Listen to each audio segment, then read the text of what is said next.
യെശയ്യാ പ്രവാചകന്റെ പുസ്തകം അദ്ധ്യായം 38. ഹെസക്കിയായുടെ രോഗശാന്തി. ആ ദിവസങ്ങളിൽ ഹെസക്കിയ രോഗിയാവുകയും മരണത്തോടടുക്കുകയും ചെയ്തു. ആമോസിന്റെ പുത്രനായ യെശയ്യാ പ്രവാചകൻ അവനെ സമീപിച്ചു പറഞ്ഞു, കർത്താവ് അരുളി ചെയ്യുന്നു, നിന്റെ ഭവനം ക്രമപ്പെടുത്തുക, എന്തെന്നാൽ നീ മരിക്കും, സുഖം പ്രാപിക്കുകയില്ല. ഹെസക്കിയ ചുമരിന്റെ നേരെ തിരിഞ്ഞ് കർത്താവിനോട് പ്രാർത്ഥിച്ചു, കർത്താവെ, ഞാൻ വിശ്വസ്തയോടും പൂർണ്ണ ഹൃദയത്തോടും കൂടെ അങ്ങയുടെ മുൻപിൽ വ്യാപരിച്ചുവെന്നും അങ്ങേക്ക് പ്രീതികരമായത് എപ്പോഴും അനുവർത്തിച്ചുവെന്നും അങ്ങ് ഇപ്പോൾ അനുസ്മരിക്കണമേ. അനന്തരം ഹെസക്കിയ വേദനയോടെ കരഞ്ഞു. അപ്പോൾ യെശയ്യായ്ക്ക് കർത്താവിന്റെ അരുളപ്പാടുണ്ടായി, നീ ചെന്ന് ഹെസക്കിയായോട് പറയുക, നിന്റെ പിതാവായ ദാവീദിന്റെ ദൈവമായ കർത്താവ് അരുളി ചെയ്യുന്നു, നിന്റെ പ്രാർത്ഥന ഞാൻ ശ്രവിച്ചിരിക്കുന്നു, നിന്റെ കണ്ണുനീർ ഞാൻ ദർശിച്ചു. ഇതാ, നിന്റെ ആയുസ് 15 വർഷം കൂടി ഞാൻ ദീർഘിപ്പിക്കും. ഞാൻ നിന്നെയും ഈ നഗരത്തെയും അസീറിയ രാജാവിന്റെ കരങ്ങളിൽ നിന്ന് രക്ഷിക്കുകയും ഈ നഗരത്തെ സംരക്ഷിക്കുകയും ചെയ്യും. കർത്താവിന്റെ ഈ വാഗ്ദാനം നിവൃത്തിയാകുമെന്നതിന് അവിടുന്ന് നൽകുന്ന അടയാളമാണിത്. ആഹാസിന്റെ ഘടികാരത്തിൽ അസ്തമയ സൂര്യന്റെ രശ്മികളേറ്റുണ്ടാകുന്ന നിഴൽ 10 ചുവട് പുറകോട്ട് തിരിയുന്നതിന് ഞാൻ ഇടയാക്കും.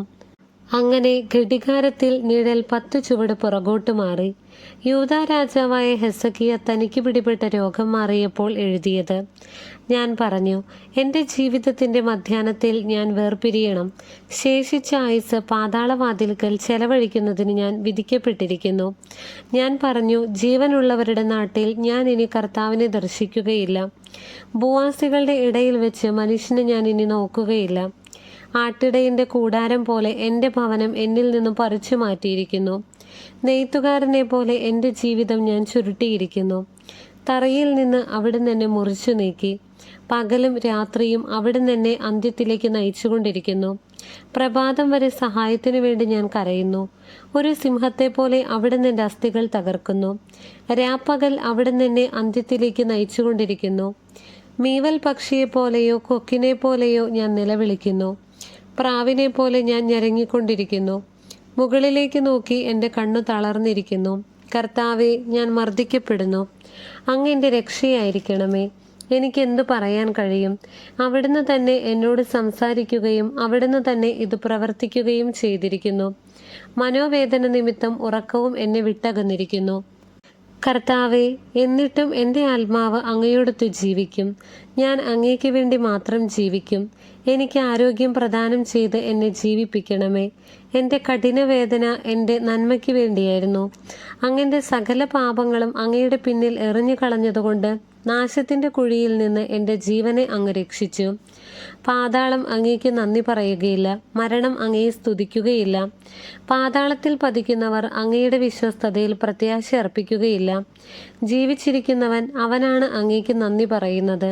ഞാൻ ഇപ്പോൾ ചെയ്യുന്നത് പോലെ തന്നെ പിതാവ് തൻ്റെ സന്തതികളെ അങ്ങയുടെ വിശ്വസ്തത അറിയിക്കുന്നു. കർത്താവ് എന്നെ രക്ഷിക്കും. ഞങ്ങൾ അവിടുത്തെ ഭവനത്തിൽ പ്രവേശിച്ച് ജീവിതകാലം മുഴുവൻ തന്ത്രീനാദത്തോടെ അങ്ങയെ കീർത്തിക്കും. അപ്പോൾ യെശയ്യാ പറഞ്ഞു, അവൻ സുഖം പ്രാപിക്കേണ്ടതിന് ഒരു അത്തിയട എടുത്ത് അവൻ്റെ പരുവിൽ വയ്ക്കുക. ഞാൻ കർത്താവിൻ്റെ ഭവനത്തിൽ പ്രവേശിക്കുമെന്നതിൻ്റെ അടയാളം എന്തായിരിക്കുമെന്ന് ഹെസക്കിയ ചോദിച്ചിട്ടുണ്ടായിരുന്നു. അദ്ധ്യായം 39. ബാബിലോൺ ദൂതന്മാർ.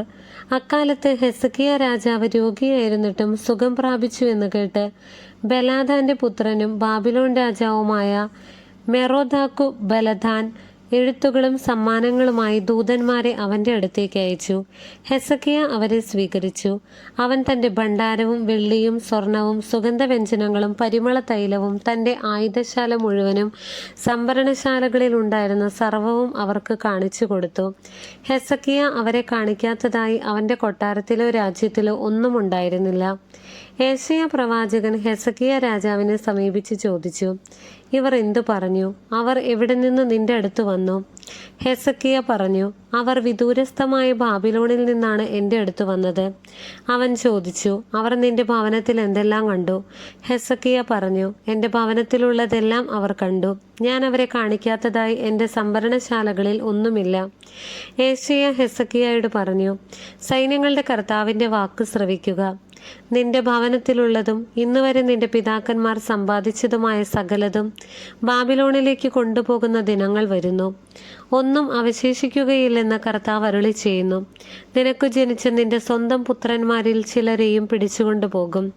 ബാബിലോൺ രാജാവിൻ്റെ കൊട്ടാരത്തിലെ ഷണ്ഡന്മാരായിരിക്കും അവർ. ഹെസക്കിയ ഏശയ്യായോട് പറഞ്ഞു, നീ സംസാരിച്ച കർത്താവിൻ്റെ വചനങ്ങൾ ശ്രേഷ്ഠമാണ്. എന്തുകൊണ്ടെന്നാൽ അവൻ വിചാരിച്ചു, എൻ്റെ നാളുകളിൽ സമാധാനവും സുരക്ഷിതത്വവും ഉണ്ടായിരിക്കും. അധ്യായം 40. ജനത്തിന് ആശ്വാസം. നിങ്ങളുടെ ദൈവം അരുളി ചെയ്യുന്നു, ആശ്വസിപ്പിക്കുവിൻ, എൻ്റെ ജനത്തെ സമാശ്വസിപ്പിക്കുവിൻ. ജെറുസലേമിനോട് സൗമ്യമായി സംസാരിക്കുകയും അവളോട് പ്രഘോഷിക്കുകയും ചെയ്യുവിൻ. അവളുടെ അടിമത്തം അവസാനിച്ചു, തിന്മകൾ ക്ഷമിച്ചിരിക്കുന്നു. എല്ലാ പാപങ്ങൾക്കും കർത്താവിൽ നിന്ന് ഇരട്ടി ശിക്ഷയും ലഭിച്ചിരിക്കുന്നു. ഒരു സ്വരമുയരുന്നു, മരുഭൂമിയിൽ കർത്താവിന് വഴിയൊരുക്കുവിൻ. വിജനപ്രദേശത്ത് നമ്മുടെ ദൈവത്തിന് വിശാല വീതി ഒരുക്കുവിൻ. താഴ്വരകൾ നികത്തപ്പെടും, മലകളും കുന്നുകളും താഴ്ത്തപ്പെടും. കുന്നും കുഴിയുമായ സ്ഥലങ്ങൾ നിരപ്പാകും, ദുർഘട പ്രദേശങ്ങൾ സമതലമാകും. കർത്താവിൻ്റെ മഹത്വം വെളിപ്പെടും, മർത്യരെല്ലാവരും ഒരുമിച്ച് അത് ദർശിക്കും. കർത്താവാണ് ഇത് അരുളി ചെയ്യുന്നത്. വീണ്ടും സ്വരമുയർന്നു, ഉദ്ഘോഷിക്കുക. ഞാൻ ആരാഞ്ഞു, ഞാൻ എന്ത് ഉദ്ഘോഷിക്കണം? ജഡം തൃണം മാത്രം, അതിൻ്റെ സൗന്ദര്യം വയലിലെ പുഷ്പം പോലെ ക്ഷണികവും. കർത്താവിൻ്റെ ശ്വാസമേൽക്കുമ്പോൾ പുല്ല് കരിയുകയും പുഷ്പം വാടിപ്പോവുകയും ചെയ്യും. മനുഷ്യൻ പുല്ല് മാത്രം. പുല്ല് കരിയുന്നു, പുഷ്പം വാടുന്നു. നമ്മുടെ ദൈവത്തിൻ്റെ വചനമാകട്ടെ എന്നേക്കും നിലനിൽക്കും. സദ്വാർത്തയുമായി വരുന്ന സിയോനെ, ഉയർന്ന മലയിൽ കയറി ശക്തിയോടെ സ്വരമുയർത്തി പറയുക. സദ്വാർത്തയുമായി വരുന്ന ജെറുസലേമേ, നിർഭയം വിളിച്ചു പറയുക. യൂദായുടെ പട്ടണങ്ങളോട് പറയുക, ഇതാ നിങ്ങളുടെ ദൈവം, ഇതാ ദൈവമായ കർത്താവ് ശക്തിയോടെ വരുന്നു.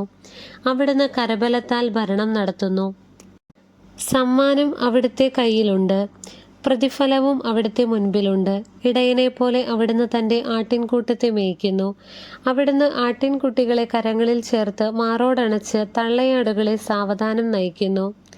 അതുല്യനായ ദൈവം കൈക്കുമ്പിളിൽ ആഴികളെ അളക്കുകയും ആകാശവിശാലതയെ ചാണിൽ ഒതുക്കുകയും ഭൂമിയിലെ പൊടിയെ അളവുപാത്രത്തിൽ ഉൾക്കൊള്ളിക്കുകയും പർവ്വതങ്ങളുടെ ഭാരം വെള്ളിക്കോലിൽ നിശ്ചയിക്കുകയും കുന്നുകളെ തുലാസിൽ തൂക്കുകയും ചെയ്തവനാര്? കർത്താവിൻ്റെ ആത്മാവിനെ നിയന്ത്രിക്കാൻ ആരുണ്ട്? ഏത് ഉപദേശകൻ അവിടത്തേക്ക് പ്രബോധനം നൽകി? ആരോട് അവിടുന്ന് ഉപദേശം തേടി? നീതിയുടെ പാത അവിടുത്തെ പഠിപ്പിക്കുകയും അവിടത്തേക്ക് ജ്ഞാനം പകർന്നു കൊടുത്ത് അറിവിൻ്റെ മാർഗം നിർദ്ദേശിക്കുകയും ചെയ്തതാര്? ജനതകൾ അവിടത്തേക്ക് തൊട്ടിയിൽ ഒരു തുള്ളി വെള്ളം പോലെയും വെള്ളിക്കോലിൽ പൊടി പോലെയുമാണ്. ദ്വീപുകളെ അവിടുന്ന് നേർത്ത പൊടി പോലെ കരുതുന്നു. ലെബനോൻ വിറകിന് തികയുകയില്ല, അവിടെയുള്ള മൃഗങ്ങൾ ഒരു ദഹനബലിക്ക് മതിയാവുകയില്ല. അവിടുത്തെ മുൻപിൽ ജനതകൾ ഒന്നുമല്ല. ഒന്നുമില്ലായ്മയ്ക്കും ശൂന്യതയ്ക്കും താഴെയെ അവിടുന്ന് അവയ്ക്ക് സ്ഥാനം നൽകിയിട്ടുള്ളൂ. ദൈവത്തെ ആരോട് നിങ്ങൾ തുലനം ചെയ്യും? അവിടത്തോട് സാദൃശ്യമുള്ള രൂപമേത്? ശില്പി വാർത്തതും സ്വർണ്ണപ്പണിക്കാരൻ സ്വർണം പൂശി വെള്ളിച്ചങ്ങലകൾ അണിയിച്ചതുമായ വിഗ്രഹമോ?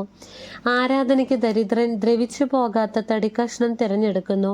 ചലിക്കാത്ത പ്രതിമയുണ്ടാക്കാൻ അവൻ വിദഗ്ധനായ ശില്പിയെ അന്വേഷിക്കുന്നു. നിങ്ങൾക്കറിഞ്ഞുകൂടെ? കേട്ടിട്ടില്ലേ? ആരംഭം മുതൽക്കേ നിങ്ങളോടിത് പറഞ്ഞിട്ടില്ലേ? ഭൂമിയുടെ അടിസ്ഥാനങ്ങളിൽ നിന്ന് നിങ്ങൾ ഗ്രഹിച്ചിട്ടില്ലേ? ഭൂമിക്ക് മുകളിൽ ആകാശവിധാനത്തിന് ഉപരി ഉപവിഷ്ടനായിരിക്കുന്നവനാണ് അവിടുന്ന്. ഭൂവാസികൾ വിട്ടിലുകൾക്ക് തുല്യരാണ്. അവിടുന്ന് ആകാശത്തെ തിരശീല പോലെ നിവർത്തുകയും കൂടാരം പോലെ വിരിക്കുകയും ചെയ്യുന്നു. അവിടുന്ന് ഭൂമിയിലെ പ്രഭുക്കന്മാരെ ഇല്ലാതാക്കുകയും ഭരണാധിപന്മാരെ ശൂന്യരാക്കുകയും ചെയ്യുന്നു. നട്ടയുടനെ വിതച്ചയുടനെ വേരെടുത്തയുടനെ അവിടുത്തെ നിശ്വാസത്തിൽ അവ കരിഞ്ഞു പോകുന്നു. വൈക്കോലിനെ എന്ന പോലെ കൊടുങ്കാറ്റ് അവയെ പറത്തിക്കളയുന്നു.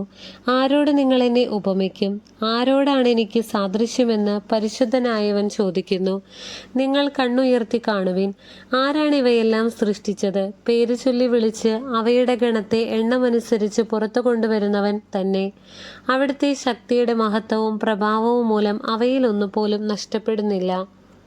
യാക്കോബേ, ഇസ്രായേലേ, എൻ്റെ വഴികൾ കർത്താവിൽ നിന്ന് മറഞ്ഞിരിക്കുന്നു. എൻ്റെ അവകാശം ദൈവം കണക്കിലെടുക്കുന്നില്ല എന്ന് നീ പരാതി പറയുന്നത് എന്തുകൊണ്ടാണ്?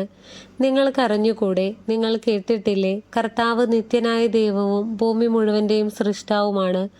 അവിടുന്ന് ക്ഷീണിക്കുകയോ തളരുകയോ ഇല്ല. അവിടുത്തെ മനസ്സ് അഗ്രാഹ്യമാണ്. തളർന്നവൻ അവിടുന്ന് ബലം നൽകുന്നു. ദുർബലന് ശക്തി പകരുകയും ചെയ്യുന്നു. യുവാക്കൾ പോലും തളരുകയും ക്ഷീണിക്കുകയും ചെയ്തേക്കാം. ചെറുപ്പക്കാർ ശക്തിയറ്റു വീഴാം. എന്നാൽ ദൈവത്തിൽ ആശ്രയിക്കുന്നവർ വീണ്ടും ശക്തി പ്രാപിക്കും. അവർ കഴുകന്മാരെ പോലെ ചിറകടിച്ചുയരും. അവർ ഓടിയാലും ക്ഷീണിക്കുകയില്ല, നടന്നാൽ തളരുകയുമില്ല. ദൈവമായ കർത്താവിന് സ്തുതി.